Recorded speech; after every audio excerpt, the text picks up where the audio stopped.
අම්මට කිරි. හරිම මාන්සි. මේ වෙලාව යන බයික් එකක් අස්සේ ඉතුණා නම්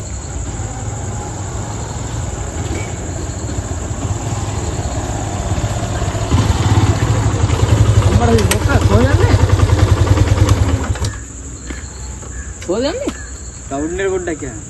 උඹ මෙහා පයින්නේ? යන්න වාහනයක් නෑ උයි. යවුලන්නේ නැගා මා ටවුන් එක පැත්තට යන්නේ. හෙල්මට් එකක් ගන්න. හෙල්මට් එකක් ඕනේ නෑ බං මන්නේ බෝ එක්කන් නැගා. අපි දැන් නෑ මම බෝ ආයි යන්න. යවුල නැද්ද? යවගත්ත නෑනේ. යවුල නැද්ද? ඕන නැගා. මන්නේ බෝ ආයි යන්න.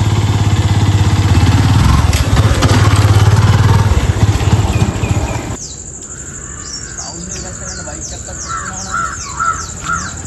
බයික් එකක් තියනවා බඩ. ඔය මචං ඔය. ඒ කොහෙද මං මාව දැක්කේ නෑ යන්නේ. ඔළුව මම හදිසි ගමනක් යනවා බං. ටවුන් එක පැත්තට යන්නේ. ඔළුව මං තාත්තාගෙන ඉන්නේ. මේ මාත් පොට්ටක් දායිය මංගෝ. මාත් මේ ටවුන් එක පැත්තට යන්නේ. ඔළුව පැත්තට යන්නේ. එහෙමද? මේ මාත් පොට්ට හලාගෙන යන්න වෙයිද? උඹට හෙල්මට් එක නෑ බං. මේලා පුතියල තාත්තේ දෙන්න බං. ඕනේ නෑ බයි බං. හරි බං හරියන පරිස්සම් නෑ අවුලක් නෑ බං. කිසිම හේතුවක් නිසාවත් කවදාකවත් අබ්බමල් රේනුවක දෙයක් බලාපොරොත්තු වෙන්න උන්ට උදව් කරන්න එපා. මිනිසුන්ට ඕන තමන්ට අවශ්‍ය දේ ගන්න විතරයි.